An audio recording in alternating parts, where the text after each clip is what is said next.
Ruth, Heather, welcome. If you want to just introduce yourselves and then we can make a start. Okay, so my name is Ruth and I am a regional lead OT at Cygnet in Bury. My name's Heather. I'm a head OT at Cygnet Bury. That's lovely. Thank you both for joining us. So as you know, we're talking today, we're touching a little bit on the book that's been written, but we just wanted to explore each of those service lines as well.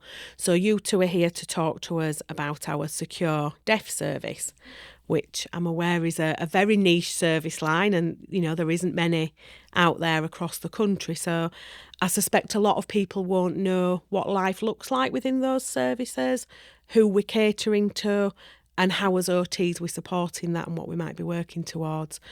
Do you want to just start with giving us a bit of a flavour about how that looks, maybe where people come from, what you'd expect their journey to be, for instance? Yep.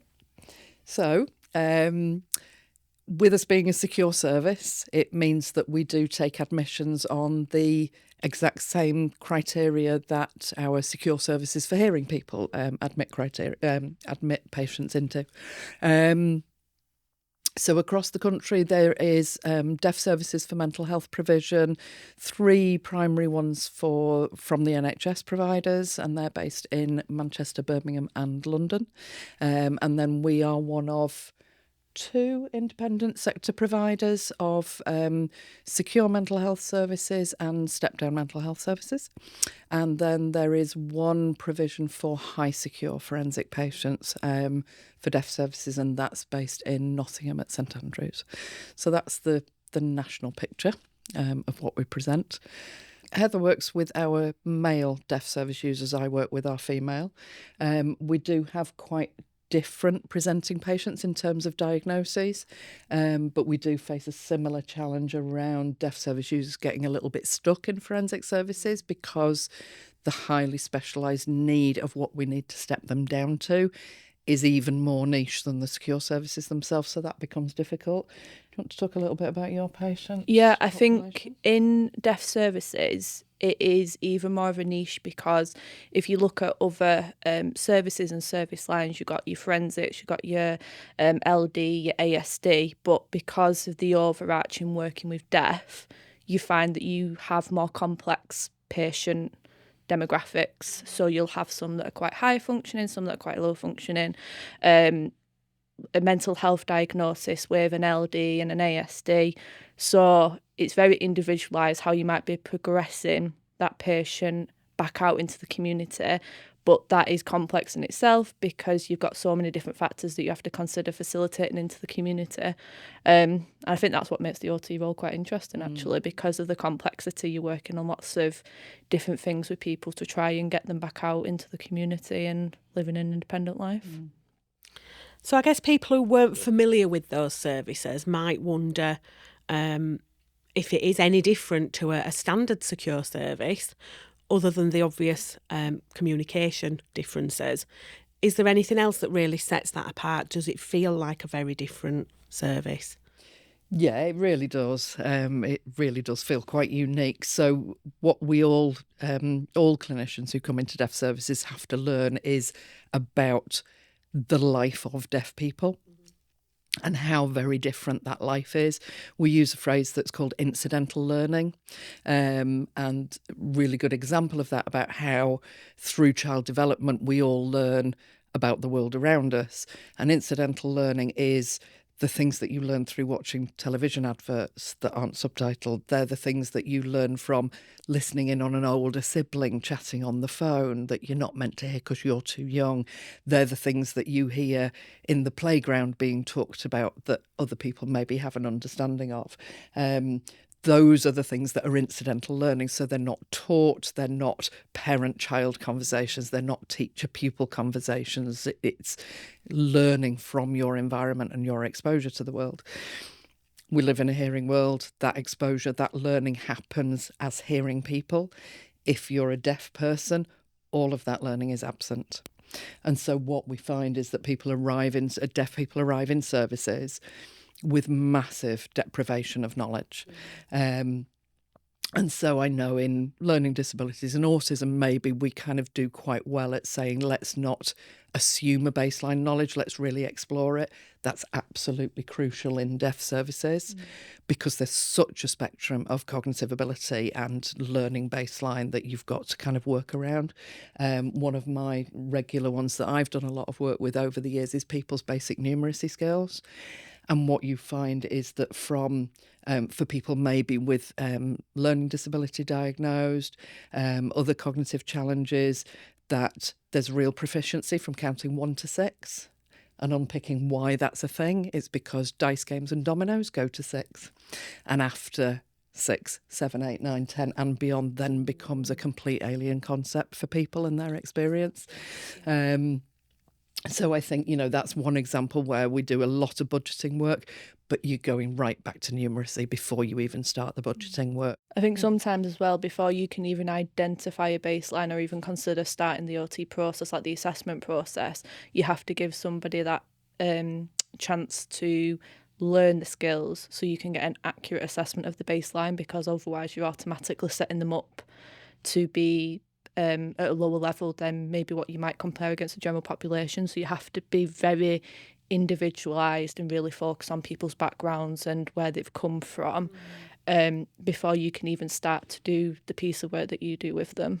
So it's almost a pre-assessment phase, isn't it? Yeah, almost. Yeah. And another big influence on that is often whether the deaf individual has been born to deaf parents or hearing parents, because that's another area. If they've been born to deaf parents, they have an immediate access to first language, because their parents are speaking sign language and therefore they learn sign language.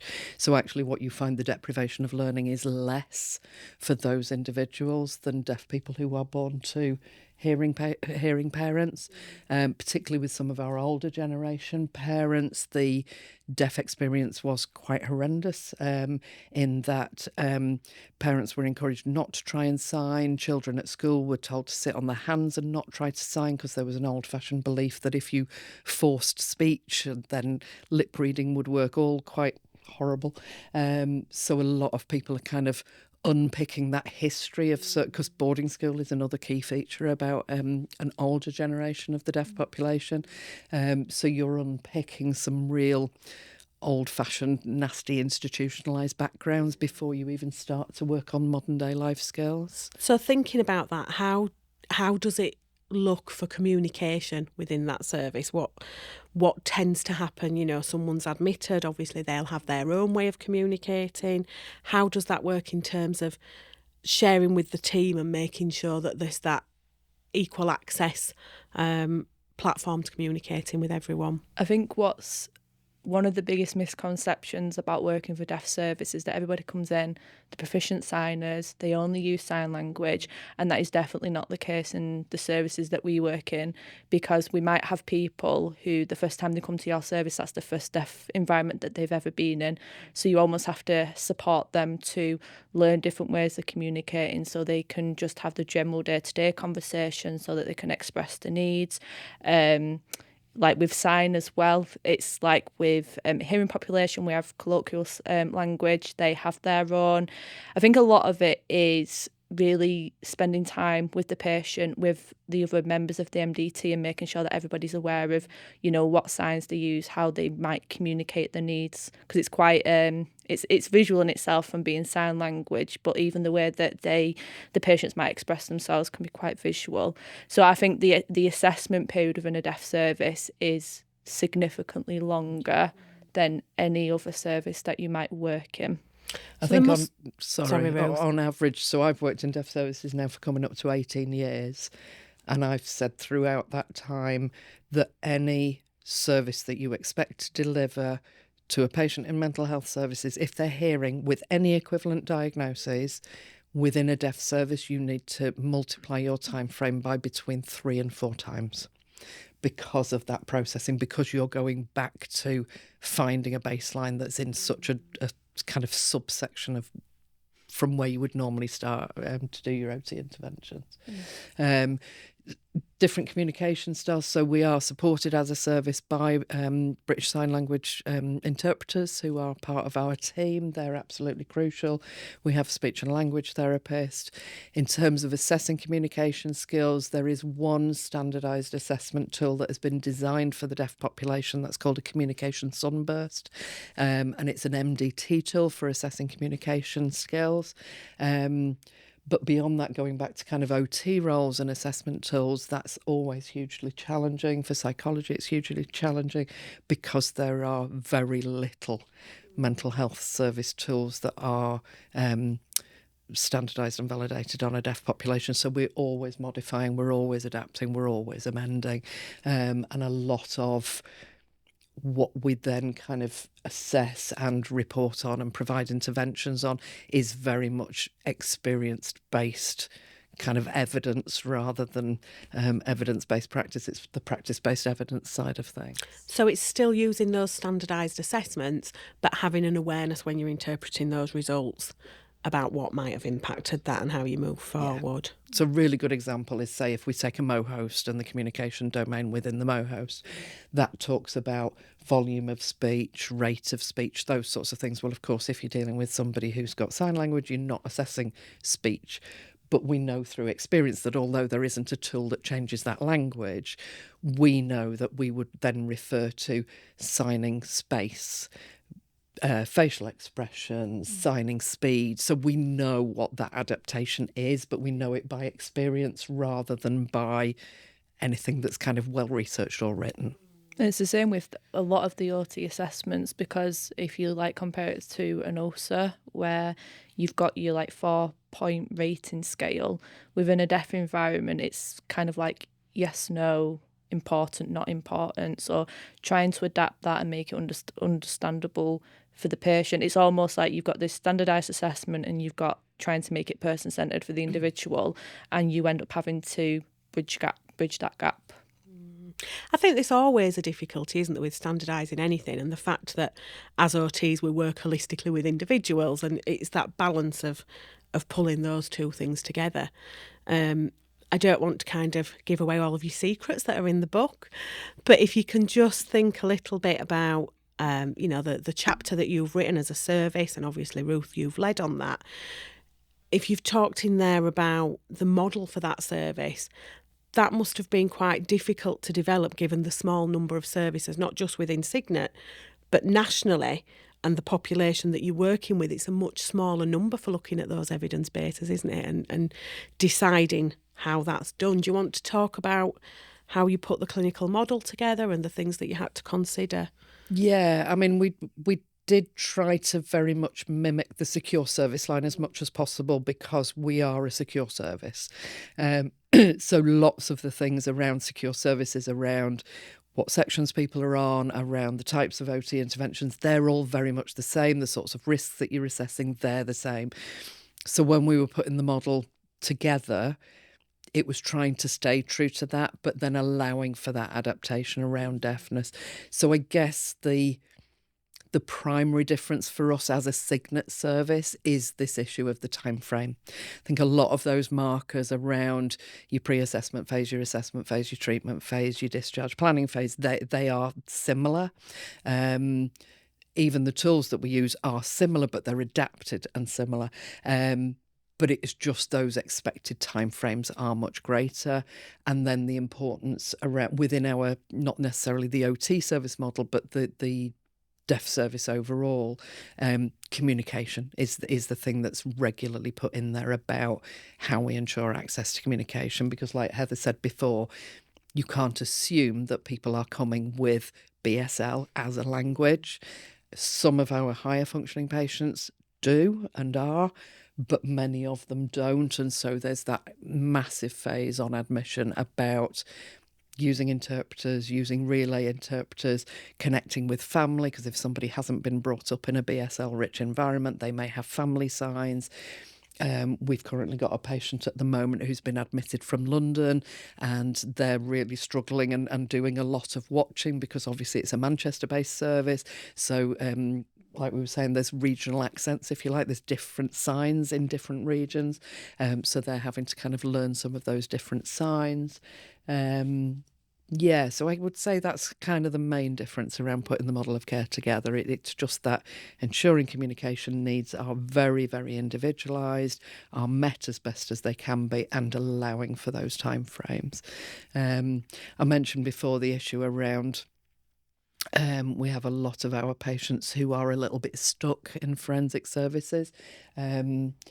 Do you want to talk a little bit about the step down kind of planning at the moment around some of your patients? Yeah, so I mean, on average, you could be looking at around 4 years just to even find a suitable provider for someone to move into, because you've got the support with communication, you've then got the forensic needs, you've got the mental health needs, or the learning needs, or neurodivergent needs. So that is really challenging. What you find as well is that transition process can be a lot longer, just to really make sure that they are the right provider, because what you can find in deaf services is people will get discharged, support will start to be pulled back because they'll be maybe compared to the general population, where they might think, well, they don't need this level of communication support because they're being more independent now, and then you find them reoffending and coming back into services.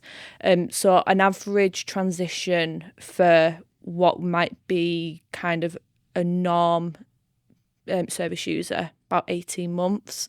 Anything beyond that, it could be years. I know in particular we have quite a complex service user at the moment, and I think it's took about 6 years probably to find an accommodation and a provider and then move does that forward. in itself raise a whole new set of challenges because someone's been in that environment for so long and become so familiar with that? Does that create other challenges on top of?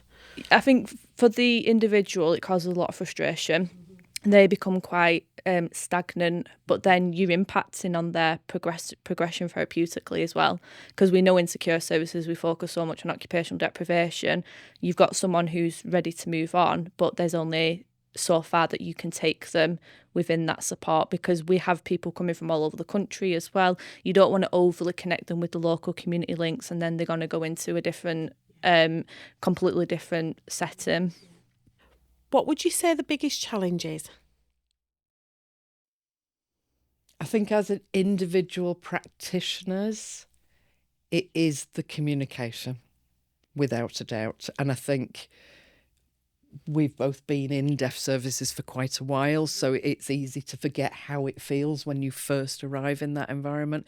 We've recently had students on placement with us, and they're always a good reminder as to how scary it feels to not be able to communicate with your patients. I remember writing an article for OT News when I'd been in deaf services about 3 years, and kind of reflecting on a real challenge around basic bread and butter of OTing. You do a cooking assessment. Part of our sense of therapeutic self is that you are doing an activity, you're assessing an activity, but you're also building a therapeutic rapport because you're communicating, you're chatting. If you are using your hands to hold an onion and the other hand has a knife in it to chop an onion, you are not any longer communicating as a deaf person, because your hands are what you communicate with. So that for me was a real rude awakening of, how am I my therapeutic self while somebody's doing an activity, when the activity itself means that communication stops? That's a huge challenge, isn't it? It's massive, absolutely massive. And I had interpreters with me, so I just kind of assumed that communication would still flow. And it was a real kind of moment in my career to go, yeah, actually, we're going to have to do this OTing thing in an entirely different way, because that's just not how it's going to work. And that adjustment of realising that anything you do as an occupational therapist, if the occupation needs you to use your hands, you are not communicating. And so your occupation and your communication become two separate processes rather than one process. Which feeds back into what you were saying about that elongated length delay. of time, doesn't it? Absolutely. Yeah, completely. So I think for me it was more around, as OTs we teach life skills, but it's that additional teaching phase. And then because signing is very visual, you've got to make like any intervention or teaching you provide, very creative. So it's very visual for the individual. I think from an OT perspective, it is great because I think we're naturally creative people in the profession we work in. But even that in itself can be a little bit of a challenge when you're adjusting. And I don't think it ever, like even the communication side, I don't think it ever stops being a challenge. You just have to learn to keep adjusting and changing. And that's probably why in deaf services, the MDT working is really strong, because you're constantly checking in with each other. So for example, trying to do a sensory assessment, you're speaking with a sensory practitioner, you're speaking with an interpreter, you're speaking with a speech and language therapist, you're then speaking with your communication support specialist before you even approach the service user. So it's a really strong way of working within deaf services. Yeah. And I think, like you say, that there is an element of, as an OT, you almost become a teacher for a while first. So stuff that you would think was learned in primary school, in secondary school, about the world, about life, about living skills, you become that backfill teacher because you are filling the gap with that before Extra you element even to your start. role, isn't it? Yeah. I know you just touched there on students, Ruth, and I think you'd be exceptionally lucky to get a placement in a service like that, in terms of all the very different skills that you'd need to develop, although I'm sure they'll be few and far between. For anyone that's listening who is interested in moving into working within this service line, or any newly qualified OTs or students who wanted to know a bit more, what advice would you give? What would you tell people that they needed to be thinking about before they looked at that transition? Go on, we were going to go together then. So when I've worked in 2 separate deaf services, so the first deaf service I worked in was only a year post-graduation, so still quite fresh. I think sometimes it's just about being quite open-minded, being prepared to be flexible, also as well really strengthening those OT skills. You can get them going into the post, but I think you need to have that good foundation of, this is the OT process, these are some of the assessments and the interventions and ways of working, so it makes that transition a lot easier when you then face with the barriers of communication and trying to adapt things. I think for me, we've had some really successful student placements actually, and people have really kind of buzzed off it by the end. First week into a second week, people are often a little bit rabbit in the headlights, because it is, like I said, around that kind of kitchen assessment, it is really disempowering to not be able to function how you would normally function as an OT. I think for me, it's about qualities that people bring. So it does have to be people who are absolutely open to a challenge, because it is a challenge. There's no two ways about it, both for a student placement and for a new job. When I arrived in deaf services, I'd already been OTing for 14 years in community mental health team. I still remember my first 6 months being petrified of how I do OT in this setting. So yeah, being completely open and up for a challenge, being a creative thinker. I think one of the things that we say when we see people coming into deaf services, be it as a therapist, as a support worker, whatever it is, if you're somebody who naturally speaks with their hands, you can see me flapping my hands around a lot, if you naturally speak with your hands, if you're quite animated with your facial expression, you're more likely to get on well in deaf services. Because even if you don't know the language on your hands, gesture and facial expression are so crucial to that line of communication. If you're somebody who's quite closed and rigid and stiff, and that's just who you are, you may find it much more of a challenge to cope with communicating in that environment. And I don't think communication should be a concern or a barrier. Most people would think, well, I need to have some at least basic sign language ability to communicate, and you really don't need that, because if anything, a deaf population, they want you to understand, so they will do anything they can to help you to understand, from writing down on a piece of paper or pointing to different things for you. And I think that for students, that's one of the things that they do get quite fearful of, but they realise once they've settled in, actually it's quite a nice environment, it's a nice learning environment. It's almost a bit of an activist approach, isn't it? You've just got to kind of dip your toe in and give it a go. Absolutely. Yeah. We're really fortunate that we work with deaf staff as well. So within the service, we have 2 deaf nurses, we have a deaf occupational therapy assistant, we have a deaf therapist, we have a number of deaf support workers, we have 2 members of staff in our admin team who are deaf. We have 3 deaf activity coordinators. So actually being surrounded by deaf staff as well as deaf service users Makes really it feel much adds, more integrated. oh, it's doesn't just it? really adds to the richness of that environment, and it's really good for our patients to see, because they can see that actually they're not isolated as a deaf person, they're not prevented from having aspirations and career development opportunities. So just the point around, you don't have to sign that's what I was going to say. All of these deaf people want you to be able to communicate with them.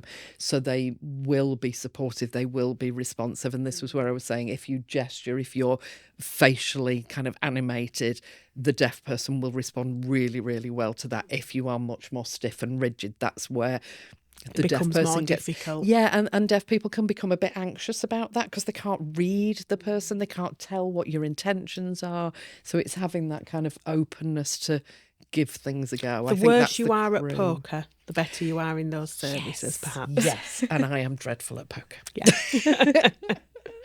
Just thinking about contact with other occupational therapists, so, outside of your service, outside of Cygnet, does that tend to be occupational therapists working in secure services, deaf services, both? How do you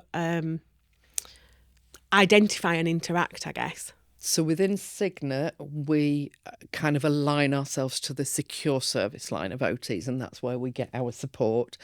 Pre-COVID, there was a network of OTs working in deaf services up and down the country, particularly for us in the Northwest. We hooked up with the OT from the John Denmark unit, which is the Manchester-based NHS deaf service. The OT in that service is actually a deaf person herself. And then even though they are the inpatient services, there are also deaf cam services for young people. So there's a few practitioners in that setting. And then we talked about Elysium down the road and Rampton. So that within those small networks, pre-COVID, we did actually have a professional support group set up. We haven't actually managed to get back to that, but there's definitely talk about us doing that as soon as I'm we sure can there's start lots of that other people process. thinking the same then, Yeah, and wanting to absolutely. rebuild those networks. Yeah. I guess if anybody's listening who's thinking that, feel free to get in touch and it's something that we'd like to re-establish, isn't it? Is there anything else that you'd want people to know about working in these services? Anyone listening who's never thought of it before, or might have some preconceived ideas even? I mean, just from a personal OT perspective, I think it is one of the better environments that you can work in. It just really aligns with the profession of being creative, really thinking about your problem solving, your clinical reasoning. I think it strengthens you a lot as a practitioner as well. I think it's really fun. I love it. I mean, I say I first came to the service from personal reasons, intending to only stay about 3 years, because community mental health work was very much my passion at the time when I arrived. Thought I'd stay 3 years and then get back to community mental health team, and I'm sitting here celebrating 18 years. It hooks you in. It really, it's a pleasure and a privilege to work with deaf people. It's empowering as an OT to work with these sorts of client groups. Certainly a privilege to work with deaf colleagues, without a doubt, and to kind of become part of that community and that world. I think you make a difference as well, not just with your service user, but with the wider community as well, because as an OT, you're linking them in with those community providers and helping to provide that deaf awareness, support and insight and education. So it's more than just what you're doing on a ward, it's what you're doing externally as well to develop those knowledge and skills. So many roles, isn't it? Just woven into one. Yeah. But definitely your OT core skills, a deaf service allows you to focus on those core skills, because the individuals that you're there to help need those core skills. So Ruth, wow, 18 years. It's a long time in one service, isn't it? Have you got any tips for people about how you've managed to, I guess, maintain that passion for that length of time, make sure you're keeping up to date with best practice and really stay fresh in that career? Yeah, that I won't lie, there have been times when I've probably dipped myself and become a little bit stagnant along with the patients being a bit stuck. But I know that I can think of one example where I actually asked another OT to come in and give me a second opinion about a piece of work that I was trying to do. Certainly under Cygnet's umbrella, the network that we have between OTs across the company has been fabulous for kind of re-engaging that passion and reminding me about what it's like to be an OT almost outside of deaf services from that perspective, to then remember what I'm bringing back into deaf services to stay passionate about it. For me, I think taking a transition from a male service to a female service also helped, kind of allowing that own internal rotation between our services. And like we were saying before, that connecting with other OTs in other deaf services, making sure that as learning is happening, wherever it's happening, you're always tapping into that. And being able to facilitate that learning must be part of it as well. You know, we talked about the students.